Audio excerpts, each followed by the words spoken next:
Disaster response force India regional response centre Bangalore ಇವರ ವತಿಯಿಂದ ಇಂದು ಜಿಲ್ಲಾಡಳಿತ ಭವನದಲ್ಲಿ ಒಂದು ಬಿಲ್ಡಿಂಗ್ ಕೊಲಾಪ್ಸ್ ಆದರೆ ಯಾವ ರೀತಿ ಕ್ರಮ ತಗೊಳ್ಬೇಕು NDRF ಮತ್ತು ಇತರ ಎಲ್ಲ ಇಲಾಖೆಗಳ ಅಧಿಕಾರಿಗಳ ಸಹಯೋಗದಿಂದ ಎಂಬ ಅಣುಕು ಪ್ರದರ್ಶನವನ್ನು ಪ್ರದರ್ಶಿಸಲಾಯಿತು. ಇದರಲ್ಲಿ ಭಾಗವಹಿಸಿದ ಜನರನ್ನು ಹೇಗೆ ರಕ್ಷಿಸುವುದು ಅನ್ನೋದು ನಾವಿಲ್ಲಿ ಅಣುಕು ಪ್ರದರ್ಶನ ಮಾಡಿ ತೋರಿಸ್ತೀವಿ.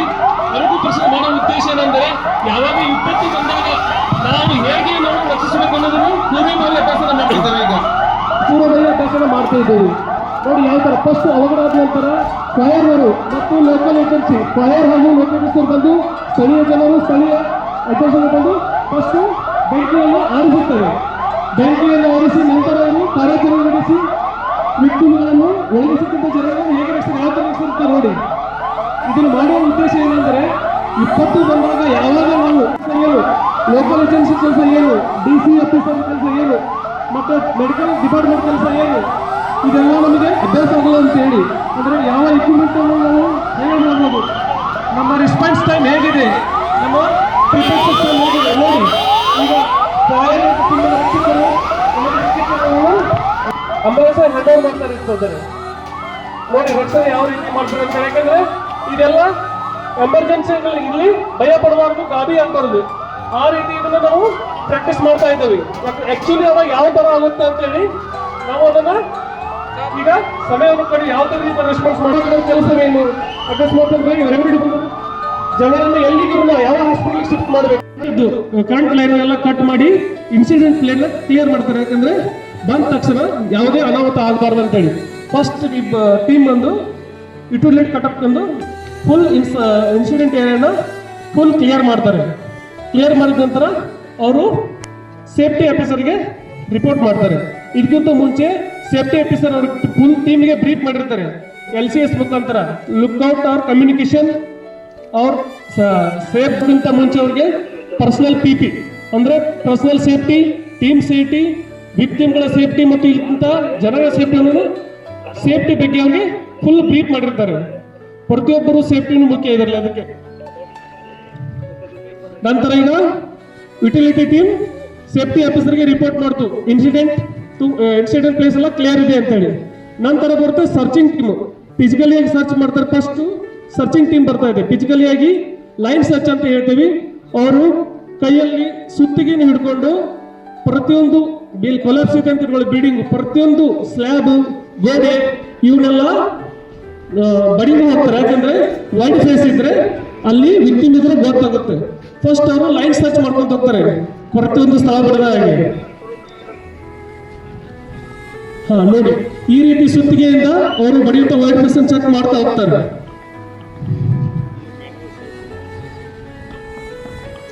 ನೋಡಿ ಅವರೆಲ್ಲ ಹಾಕಿರುವಂತ PP ನೋಡಿ ಹೆಲ್ಮೆಟ್ ಹಾಕಿದ್ದಾರೆ. Personal ಸೇಫ್ಟಿಯಲ್ಲಿ safety helmet, safety gargle, ನೀ ಪ್ಯಾಡು, ಗ್ಲೋವ್ಸ್, ಅವ್ರ ಹಾಟೋ ಬೂಟು, ಸೇಫ್ಟಿ ಬೂಟು ಹಾಕೊಂಡಲ್ಲ. ಯಾಕಂದ್ರೆ ಇನ್ಸಿಡೆಂಟ್ ಪ್ಲೇಸ್ ಅಲ್ಲಿ ಯಾವುದೇ ತರ ಇದಾಗಬಾರ್ದು ಅಂತೇಳಿ ಈಗ ಪ್ರತಿಯೊಂದು ಬಿಲ್ಡಿಂಗ್ ಕುಸಿಟ್ಟಿದ್ದಾರೆ ಅದ್ರ ಮೇಲೆ ಅವರು ಸರ್ಚ್ ಮಾಡ್ತಾ ಇದ್ದಾರೆ.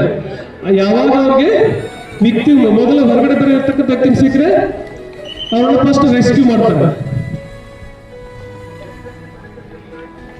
ಯಾವುದೇ ಪ್ಲೇಸ್ ಬಿಡದಾಗೆ ಸ್ಲ್ಯಾಬ್ ಅನ್ನು ನೋಡಿ ರಿಪೋರ್ಟ್ ಮಾಡ್ತಾ ಇದ್ದಾರೆ ಸೇಫ್ಟಿ ಆಫೀಸರ್ಗೆ. ಒಂದು ಸರ್ಫೇಸ್ ವಿಕ್ಟಿಮ್ ಸಿಕ್ಕಿದ್ದಾನೆ ಅಂತ ಹೇಳಿ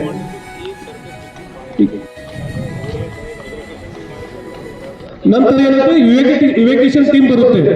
ಇವ್ಯಾಕ್ಯುಯೇಷನ್ ಟೀಮ್ ಅವರು ಬಂದಾಗ ಇವ್ಯಾಕ್ಯುಯೇಟ್ ಮಾಡ್ತಾರೆ. ಈಗ ಆಲ್ರೆಡಿ ಕಂಟಿನ್ಯೂಸ್ ಆಗಿ ಇವರು ಲೈನ್ ಸರ್ಚ್ ಇನ್ಸಿಡೆಂಟ್ ಪ್ಲೇಸ್ ಎಲ್ಲ ಜಾಗವನ್ನು ಇವರು ಏನ್ ಮಾಡ್ತಾರೆ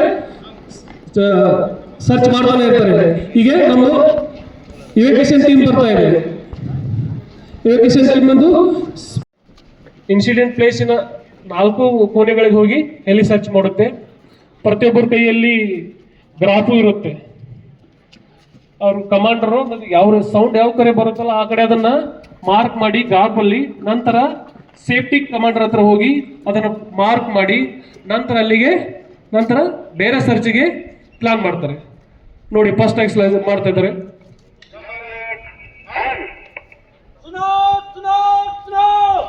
यदि कोई मेरी आवाज सुन रहा है तो मदद के लिए पुकारे, अन्यथा किसी ठोस वस्तु पर 5 पर प्रहार करे। ನೋಡಿ ಏನ್ ಹೇಳ್ತಾ ಇದ್ದಾರೆ ಅಂದ್ರೆ, ಗಟ್ಟಿಯಾದ ವಸ್ತು ಕೇಳಿ ಕೇಳಿ ಗಟ್ಟಿಯಾದ ಮಾರ್ಕ್ ಮಾಡಿ ಕ್ರಾಪ್ ಅಲ್ಲಿ ಮಾರ್ಕ್ ಮಾಡ್ತಾರೆ. ಕೇಳಿ ಕೇಳಿ, ಯಾರಿಗಾದ್ರೂ ನನ್ನ ಧ್ವನಿ ಕೇಳಿಸ್ತಾ ಇದ್ರೆ ಸಹಾಯಕ್ಕಾಗಿ ಕೂಗಿ, ಇಲ್ಲವಾದಲ್ಲಿ ಯಾವುದಾದರೂ ಗಟ್ಟಿ ವಸ್ತುವಿಂದ ಗಟ್ಟಿಯಾದ ವಸ್ತು ಮೇಲೆ 5 ಬಾರಿ ಪ್ರಹಾರ ಮಾಡಿ. ಇದೇ ತರ 4 ದಿಕ್ಕಿನಲ್ಲಿ ಹೋಗಿ ಇದೇ ತರ ಸರ್ಚ್ ಮಾಡ್ತೇವೆ. ಯಾವ ರೆಸ್ಕ್ಯೂವರಿಗೆ, ರಕ್ಷಕನಿಗೆ ಯಾವ ಕಡೆ ಸೌಂಡ್ ಬರುತ್ತಲ್ಲ, ಕೊಲಾಪ್ಸ್ ಆಗಿದೆ, ನಾವು ವೇ ಮಾಡ್ತಾ ಇರ್ತೀವಿ. ನಿಮ್ಗೆ ತೋರಿಸ್ತಾ ಇರೋದು ಒಂದು ಸಿಕ್ಕ ಪ್ರಾಕ್ಸರ್, ಬಟ್ ಅದೇನು ಇದು ಬಿಲ್ಡಿಂಗ್ ಕೊಲಾಪ್ಸ್ ಆಗಿ ಕಾಂಕ್ರೀಟ್ ಇಟ್ಟಿಗೆಯಿಂದ ಬಿದ್ದಿರುವಂತ ಕೊಲಾಪ್ಸ್. ಮುಂಜೆಯಲ್ಲಿ ತಿರ್ಪಾಲ್ ಹಾಕಿದ್ದೀವಲ್ಲ, ಅದನ್ನ ನಾವು ಊಹೆ ಮಾಡ್ಕೊಳ್ಳೋಣ ಏನಂತೇಳಿ. ಬಿಲ್ಡಿಂಗ್ ಕೊಲಾಪ್ಸ್ ಆಗಿದೆ, ಇಲ್ಲಿ ಒಳಗಡೆ ವಿಕ್ಟಿಮ್ ಟ್ರ್ಯಾಪ್ ಆಗಿದ್ದಾರೆ ಅಂತೇಳಿ. ಅವ್ರನ್ನ ಯಾವ ರೀತಿ ರಕ್ಷಿಸೋದು? ಫೈರ್ನವ್ರಿಗೆ ಮೇಲ್ಗಡೆ ಇದ್ದಂತ ವ್ಯಕ್ತಿಗಳು ಹೊರಗಡೆ ತಂದ್ರು, ಇನ್ನು ಒಳಗಡೆ ಸಿಲುಕುತ್ತಾರೆ. ವೈಟ್ ಪ್ಲಸ್ ಬಿಲ್ಡಿಂಗ್ ಕೊಲಾಪ್ಸ್ ಆಗುತ್ತೆ. 4 ರೀತಿಯಲ್ಲಿ ಕೊಲಾಪ್ಸ್ ಆಗುತ್ತೆ. ಒಂದು ಲೀಟು ಅಂತ ಹೇಳಿ ಏನಾಗುತ್ತೆ, ಗೋಡೆ ಮೇಲೆ ಸಿಲ್ಲಿಂಗ್ ಚತ್ತು ಪೂರ ಬಿದ್ದುಬಿಡುತ್ತೆ. ಅದರಲ್ಲಿ ತ್ರಿಭುಜಾಕಾರದಲ್ಲಿ ವೈಟ್ ಸ್ಪೇಸ್ ಇರುತ್ತೆ, ಅದರಲ್ಲಿ ಕೂಡ ವಿಕ್ಟಿಮ್ ಇರೋ ಚಾನ್ಸಸ್ ಇರುತ್ತೆ. ಇನ್ನೊಂದಿರುತ್ತೆ ಪೇನ್ ಕೇಕ್ ಅಂತೇಳಿ, ಬಿಲ್ಡಿಂಗ್ ಇರೋದ ಕಟ್ಟಡ ಪೂರ.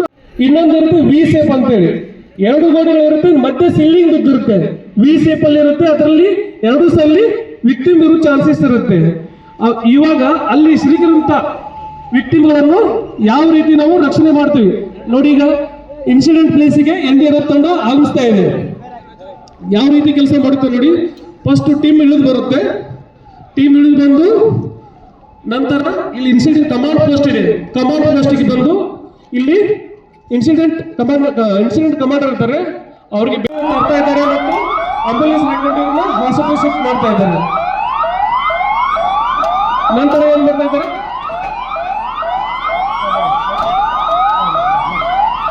ಈಗ ನೋಡಿ ಫೈರ್ ಅವರು ರಿಪೋರ್ಟ್ ಮಾಡ್ತಾ ಇದ್ದಾರೆ. ಈಗ NDRF ತಂಡಕ್ಕೆ ಅವರು ರಿಕ್ವೆಸಿಷನ್ ಕೊಡ್ತಾ ಇದ್ದಾರೆ, ಇಲ್ಲಿ NDRF ಟೀಮ್ ಅವಶ್ಯಕತೆ ಇದೆ ಅಂತ ಹೇಳಿ. ಈಗ ಇವರು ರಕ್ಷಣೆ ಮಾಡಿದ ನಂತರ NDRF ಟೀಮ್ ಆಗಮಿಸುತ್ತೆ. ಈಗ ಆಲ್ರೆಡಿ ಇಲ್ಲಿ ಫೈರ್ನವರು, ಲೋಕಲ್ ಅವರು, ಏಜೆನ್ಸಿ ಮತ್ತು ವಾಲಂಟಿಯರ್ಸ್ ಎಲ್ಲ ಕೆಲಸ ಮಾಡ್ತಾ ಇದ್ದಾರೆ. ಇವರಿಗಿಂತ ಕಷ್ಟವಾದ ಕಾರಣದಲ್ಲಿ ನಂತರ ನಮ್ಮ NDRF ಟೀಮ್ ಆಗಮಿಸುತ್ತೆ.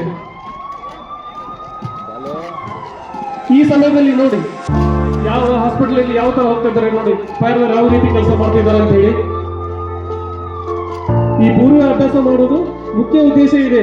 ನಾವು ರೆಸ್ಪಾನ್ಸ್ ಮಾಡುವ ಸಮಯವನ್ನು ಹೇಗೆ ಕಡಿಮೆ ಮಾಡುವುದು, ಮತ್ತೆ ಯಾವ ಇಕ್ವಿಪ್ಮೆಂಟ್ ಅನ್ನು ಹೇಗೆ ಬಳಸುವುದು, ಯಾವ ಡಿಪಾರ್ಟ್ಮೆಂಟ್ ಯಾವ ರೀತಿ ಕೆಲಸ ಮಾಡುತ್ತೆ. ಯಾಕಂದ್ರೆ ಆ ಸಮಯದಲ್ಲಿ ಏನಾಗುತ್ತೆ, ಗಾಬರಿ ಆಗ್ತಿರ್ತಾರೆ, ಹತ್ರ ಆಗ್ತಿರುತ್ತೆ. ಅದಕ್ಕೆ ಏನ್ ಮಾಡೋದು, ನಾವು ಏನ್ ತರ ಕೆಲಸ ಮಾಡ್ಬೋದು. ನಂತರ ಯಾವ ಡಿಪಾರ್ಟ್ಮೆಂಟ್ ಬರುತ್ತೆ, ಮೆಡಿಕಲ್ ಎಮರ್ಜೆನ್ಸಿ ಆಗಿ ಅಂದ್ರೆ ಯಾವುದೇ ವ್ಯಕ್ತಿ ಮೇಲೆ ತುಂಬಾ ಹೊತ್ತು ಕಲ್ಲು ಅಥವಾ ಬಂಡೆ ಅಥವಾ ಅದು ಸ್ಲಾಬ್ ಬ್ಲಡ್ ಪಾಯ್ಸನ್ ಆಗಿರುತ್ತೆ. ನಾವು ಸಡನ್ ಆಗಿ ಅವ್ರನ್ನ ಹೊರಗಡೆ ತೆಗೆದ್ರೆ ಏನಾಗುತ್ತೆ, ಪಾಯ್ಸನ್ ಫುಲ್ ಬಾಡಿ ಎಲ್ಲ ಹೋಗಿ ಅವರು ಡೆತ್ ಆಗೋ ಚಾನ್ಸ್ ಇರುತ್ತೆ. ಅದಕ್ಕೆ ಮೆಡಿಕಲ್ ಟೀಮ್ ಇರುತ್ತಲ್ಲ, ಡಾಕ್ಟರ್ಸ್ಗೂ ಬಂದಿರ್ತಾರೆ, ಡಾಕ್ಟರ್ನ ಕರ್ಕೊಂಡು ಹೋಗಿ ಅವ್ರಿಗೆ ಕ್ರಸ್ ಸಿಂಡ್ರೋಮ್ ಇಂಜೆಕ್ಷನ್ ಮಾಡ್ತಾರೆ.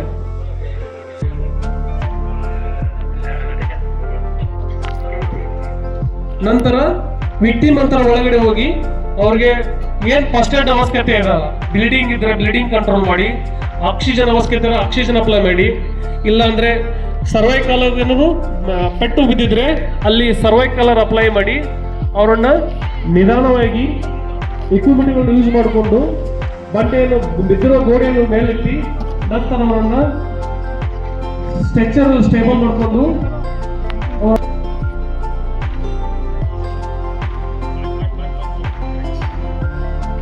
ನಮ್ಮ ಟೀಮಲ್ಲೂ ಎಲ್ಲರೂ ಮೆಡಿಕಲ್ ಫಸ್ಟ್ ಏಡ್ ಕ್ವಾಲಿಫೈಡ್ ಇರ್ತಾರೆ, ಎಲ್ಲ ಗೊತ್ತಿರುತ್ತೆ.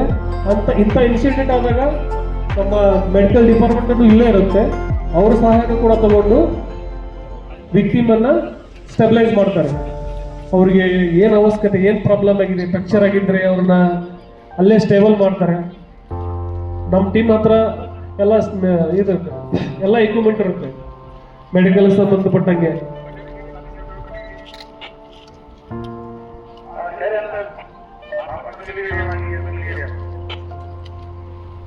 ಕಟಿಂಗ್ ಟೀಮ್ಗೂ ಈಗ ಒಂದು ಅಸೆಂಬ್ಲಿ ಇರುತ್ತೆ, ಕಟಿಂಗ್ ಟೀಮ್ ಅಲ್ಲಿ ಕರೀತಾ ಇದ್ದಾರೆ. ಎಕ್ಸಿಟ್ ಮುಖಾಂತರ ಹೊರಗಡೆ ಹೋಗಿದ್ರೆ ಮೆಡಿಕಲ್ ಟೀಮ್ ಅವರನ್ನ ಸ್ಟೆಬಿಲೈಸ್ ಮಾಡ್ತಾ ಇದೆ. ಇದಕ್ಕಿಂತ ಮುಂಚೆ ಸೇಫ್ಟಿ ಆಫೀಸರ್ ಅವರಿಗೆ ಒಂದು ಸೇಫ್ಟಿ ಬಗ್ಗೆ ಹೇಳ್ತಾರೆ, ವಿಷಯ ಬಗ್ಗೆ ಮಾಹಿತಿನೂ ಕೊಟ್ಟಿರ್ತಾರೆ. ಒಂದು ಉಸಿಲನ್ನು ಹೊಡೆದ್ರೆ ಕೆಲಸ ಮಾಡೋದು ಬಿಟ್ಟು ಕೇಳಬೇಕು. ಒಂದು ಸೀಟಿ ಹೊಡೆದ್ರೆ, 2 ಸೀಟಿ ಹೊಡೆದ್ರೆ, ಒಂದು ಚಿಕ್ಕದು ಒಂದು ದೊಡ್ಡದು ಹೊಡೆದ್ರೆ ಮತ್ತೆ ಕೆಲಸವನ್ನು ಕಂಟಿನ್ಯೂ ಮಾಡ್ಬೇಕಂತೇಳಿ. ಇನ್ನೊಂದು 3 ಉಸಿಲ್ ಹೊಡೆದ್ರೆ, ಒಂದು ಚಿಕ್ಕದು 3 ಉಸಿಲ್ ಹೊಡೆದ್ರೆ ಅಲ್ಲಿಂದ ಸೇಫ್ ಟು ಜಿಲ್ಗೆ ಹೋಗ್ಬೇಕಂತ ಹೇಳಿ. ಬ್ಲೀಡಿಂಗ್ ಏನಾದ್ರು ಕೊಲಾಪ್ಸ್ ಆಗೋ ಚಾನ್ಸ್ ಇದ್ರೆ, ಆ ಟೈಮಲ್ಲಿ ಅನ್ಸ್ಟೇಬಲ್ ಇದ್ದದ್ದು ಆ ಥರ ಇದ್ರೆ ಈ ಥರ ಅವ್ರಿಗೆ ಮುಂಚೆ ನೋಡಿ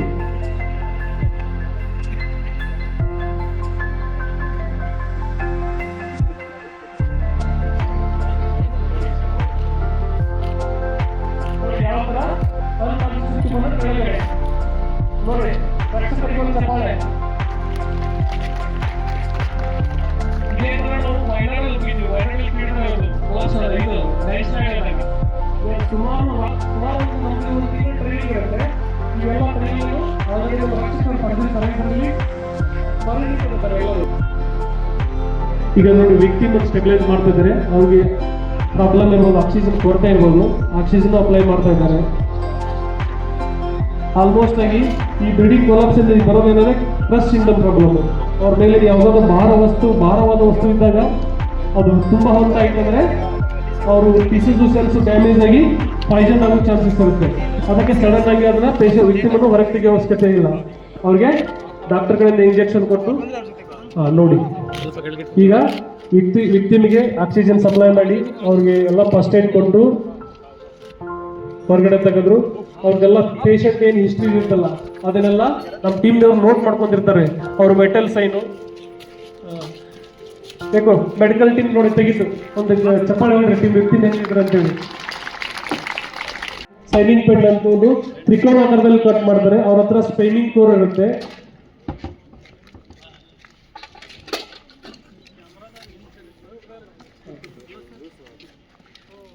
राहुल, कांस्टेबल राहुल सर, राहुल का बेच लेंगे इधर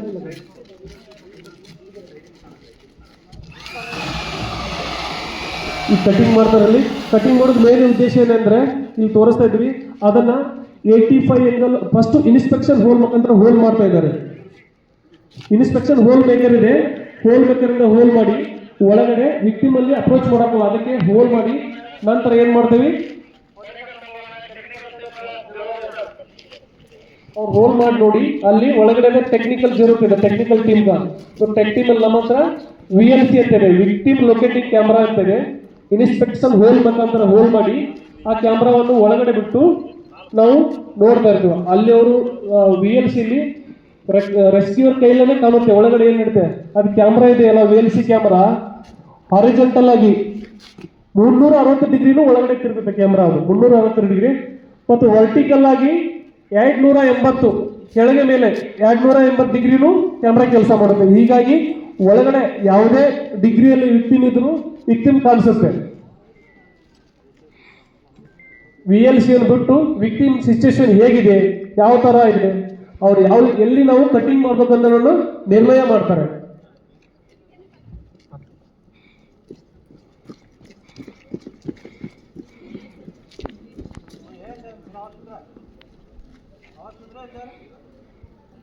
आप ठीक हो अंदर? आपका नाम क्या है?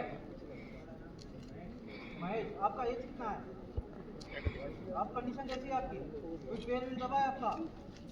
आपका ठीक है, हम आज हैं इंडिया सिटी महाराष्ट्र आपको बचा लेगी, आप फिक्र ना करें। ಈಗ ರೆಸ್ಕ್ಯೂರ್ ವಿಕ್ಟಿಮ್ ಕ್ಯಾಮ್ರಾ ಹತ್ರ ಬಿಟ್ಟು ಒಳಗಡೆ ಹಾಕಿ ಅದರಲ್ಲಿ ಕ್ಯಾಮ್ರಾದಲ್ಲಿ ಸೌಂಡು ಆಡಿಯೋ ಎರಡು ಇದೆ. ವಿಕ್ಟಿಮ್ ಜೊತೆ K9 ಸರ್ಚ್ಗೆ ಕರೀತಾರೆ. K9 ಸರ್ಚ್ ಮಾಡೋಕೆ K9 ಕಳಿಸ್ತಾರೆ, ಟಾಕ್ ಸರ್ಚ್ ಮಾಡ್ತಾರೆ.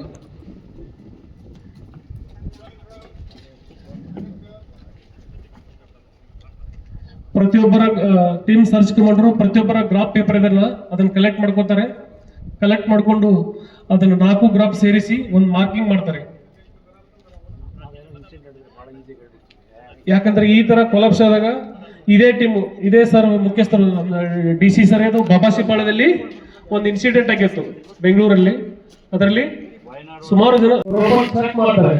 ನಮ್ಮ ರಕ್ಷಕರೆಲ್ಲ ಫುಲ್ ಪ್ರೆಷರ್ ಹಾಕಿ ಸೆಲೆಕ್ಟ್ ಮಾಡ್ತಾರೆ. 15 ವರ್ಷಕ್ಕಿಂತ ಮುಂಚೆ ಪ್ರೆಸ್ ಮಾಡ್ತಾರೆ, ಸೆಲೆಕ್ಟ್ ಮಾಡ್ತಾರೆ.